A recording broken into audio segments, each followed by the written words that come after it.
Thank you very much, Wheezy, for the introduction. And I think I've got some slides too, but eventually they'll get up on there.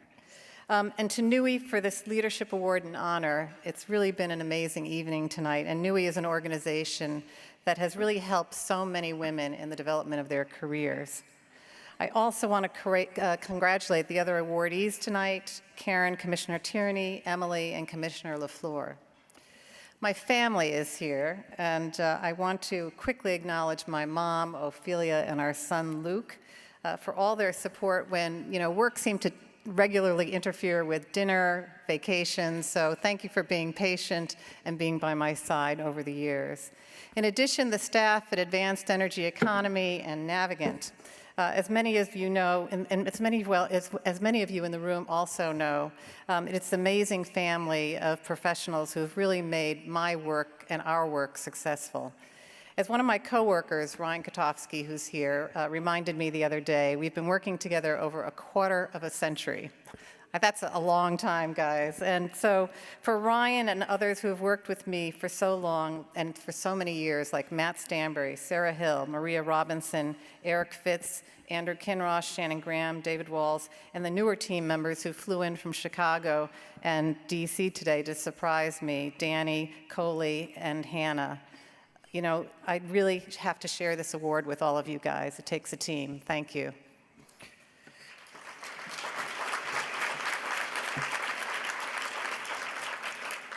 So, as mentioned, I have been consulting for 35 plus years, and so I couldn't resist putting a few PowerPoint slides together because that's what I've grown to live with over all the years. But I'm going to talk mainly about two themes today. One is the journey, and the second is the opportunity. And I'll start with let me go back. Hold on a second. These are jumping around.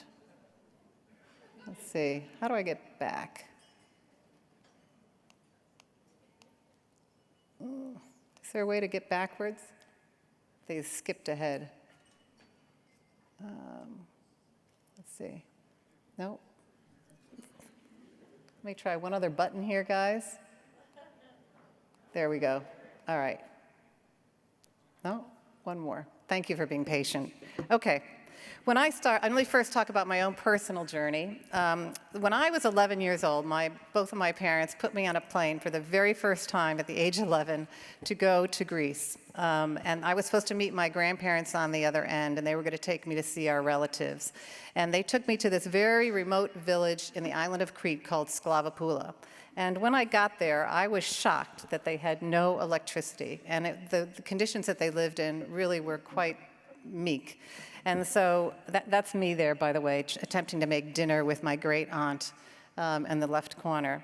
So I then went on to Wesleyan thinking I was going to be a music major and quickly decided to change and my major and do environmental studies, and then tried for a Fulbright scholarship to actually go back and electrify that same village with solar that I had seen when I was younger. And I didn't get it, but I persisted, and I went and finished my degree in planning and diversity, alternatives for producing electricity in the United States, and then also finally got a fellowship with Buckminster Fuller to look at methanol production in the state of Connecticut.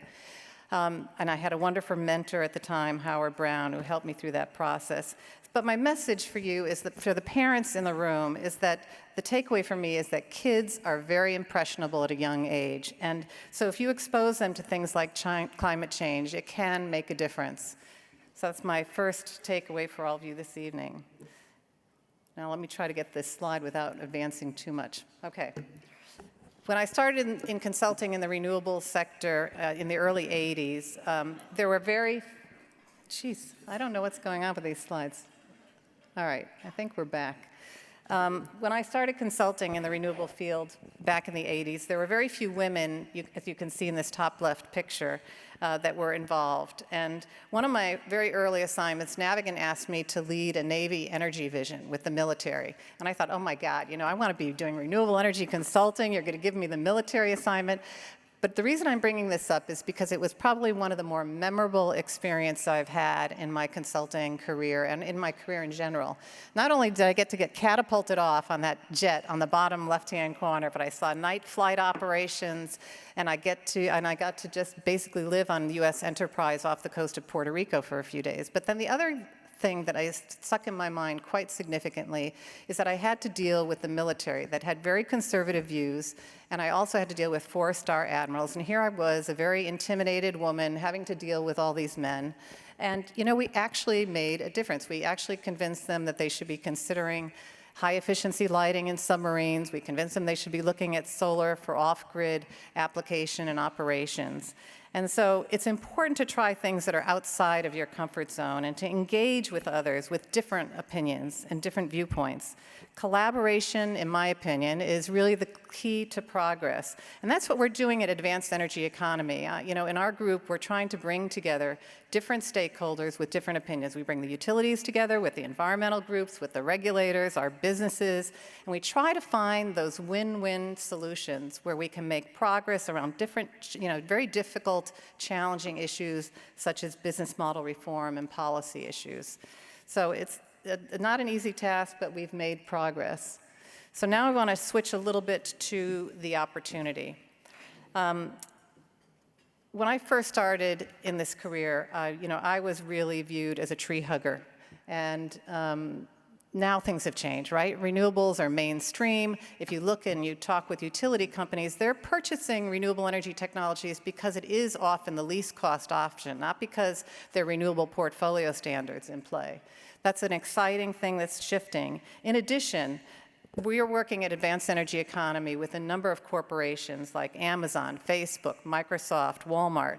And many of those companies are also setting very high bar with 100% clean energy targets and very high clean energy targets. So there's a lot of change that's taking place in the industry. After 40 years in the industry, with only seeing really incremental change over my career, I can tell you that the pace of change is accelerating. And it's a really exciting thing to see. In the last year alone, clean energy cost reductions, along with environmental concerns and technological advances, are really creating this kind of sea change in the industry, and I'm really excited about it. I haven't seen this kind of energy and attention given to things like change, energy efficiency, and renewables in a long time.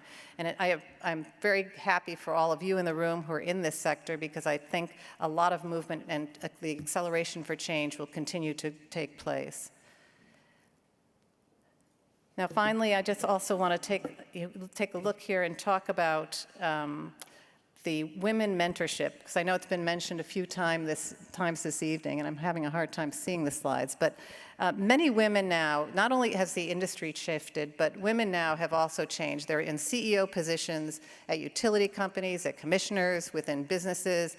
And I would encourage the young women in the room to go out and talk with those women. They are really often very responsive and wanting to mentor other women. And even the younger women in the room, I would encourage you to reach out as often as you can to these women. And to the older women in the room, and I would encourage you to reach out to younger women to try to mentor them as often as you can. I know my career was deeply influenced by my mentor at Wesleyan University, Howard Brown, who really led my direction for quite a while, and I'm still in touch with him today. And it means a lot to have that. Unfortunately, I didn't have women at the time that I could reach out to, so I would encourage you to do so. I would then also just encourage you to get out of the office. I know from my own personal career, it has been so helpful to me building relationships. And I think, frankly, relationships and establishing bonds with people are really the key to success in this business, and trying to work through the challenging problems and issues that we have ahead of us. And finally, I'll end with this photo that was taken at my house with staff that I worked on when I was at Navigant. At 38 years old, I was diagnosed with breast cancer, and I frankly never thought I would be here today talking with all of you. And it is just quite an honor to be alive. Sean Biggs, who's the gentleman who was my teammate at Navigant, who worked with me in the blue shirt in the bottom right, is with his wife and child. And a year after this picture was taken, he was not as fortunate as I was and died of diagnosis of cancer. So my message to you is to urgently grab hold of the moment. Seize the opportunity, this incredible opportunity to work on things that you're passionate about, and most importantly, to surround yourself with people you love to work with and to have fun. And thank you to my colleagues and to my family who have been by my side on this journey, and to NEWIEE for this incredible award. Thank you very much.